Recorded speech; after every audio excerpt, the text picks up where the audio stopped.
Hello ladies and gentlemen, I'm tbguy1992, and I'm here to explain the story of Fallout, made by these guys. No, not them, before them.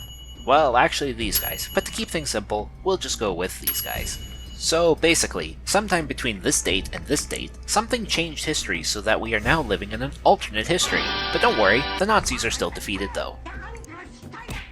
In America, it's still the 1950s for some reason, and everyone, and by everyone I mean the regular family of a husband, wife, and 2.3 children, has big cars and nice houses, big band music, and are really afraid of communism.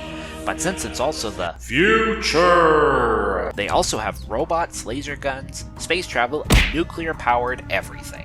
However, while everything seems fine on the surface, in reality it's not actually that fine. Massive corporations control virtually everything, the world's resources are running out, the climate is falling apart, terrorism is widespread, and small wars threaten to turn into big wars. As if this could ever happen. Also, the UN is dissolved and Europe invades the Middle East. Well, not like that, more for the oil. Then the countries of the Middle East nukes each other. Oops. Once the US has used up all of its resources, it then takes over Mexico, and then Canada to use theirs instead, or actually to protect them from communism. They also changed the flag and drew some new borders, because this would defeat communism somehow. Because communism is a big problem, since the USSR never fell, and China decides to not be tempted by the allure of capitalism and greed. Instead, China decides to export its soldiers to invade Alaska to take over the oil there. The US in turn, not wanting to give up the oil, send an army to kick the Chinese out. When it proves tougher than thought, the US sends soldiers in metal armor that allows them to carry even bigger guns. And it works! But of course it does because America!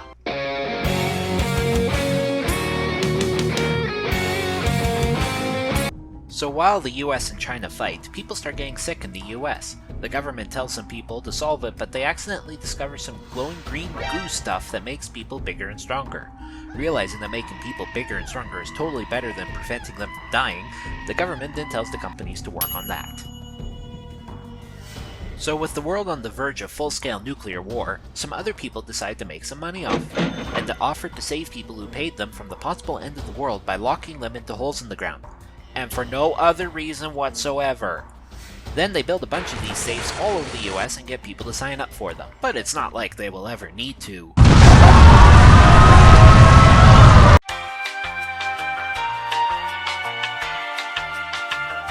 Oh hey, what do you know? It's the apocalypse. So those people lucky enough to have been locked into cabinets proceed to wait until it's safe to go back outside and start civilization all over again. But at one locker, the device that controls the water supply fails, so the head guy sends out a random person to go find another one before they have to resort to cannibalism or something. So out they go into the irradiated wastelands to find another thingamabob, stumbling on small towns, interesting characters, friends, bad guys, mutated creatures, and the most feared enemy of all, turn-based combat. Shoot at an enemy, and then wait for them to shoot back at you, and determine the best place to shoot them based on percentages. And even if it's a 95% chance, watch the bullet you fired or the sledgehammer you swing miss them anyway. And then you explode it to a million pieces. Better hope you saved recently. If you've died for the 7th time while battling an irate two-headed cow, then you better invest in perks in your stats, represented by the Special system, which stands for Muscle and Toughness, Noticing Stuff, Time Until Tired, Talky Things, Not Stupid, Unclumsy, somehow being able to defy the odds and all logic to do the thing that you were trying to do, though you shouldn't have. By the time you find the doohickey you were looking for, you will have most likely been shot at by big green guys with miniguns and big lasers, and it is pretty clear what you have to do now. Run back to your cupboard and never ever go outside again. But the guy who sent you out tells you have to go out and deal with them. So off you go to fight the big green guys who could tear you in two and eat babies for breakfast. Eventually, you find out that the green glowy goo stuff that I mentioned a while ago is the thing that is making the big green guys.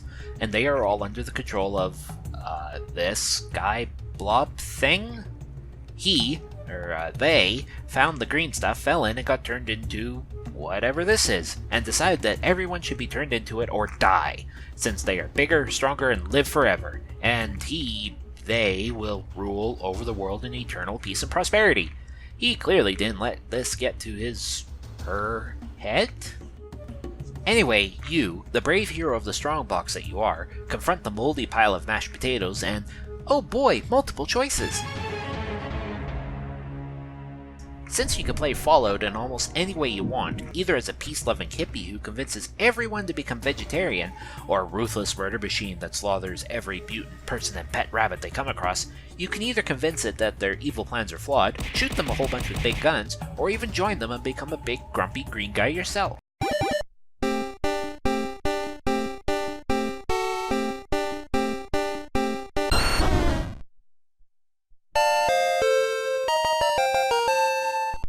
But the best ending is where you get to set off the conveniently placed nuclear bomb under the bad guys. Now that you've beaten the game, you go back to your closet only to be kicked out again. Forever. Because you are too cool and awesome and will make everyone else to stay behind feel totally inadequate. So, off you go. That's it. Game over. Released in 1997, Fallout became an instant classic and was so popular that a sequel came out only 1 year later, which fixed many of the issues the first one had and will be the subject of another video in the future. Goodbye!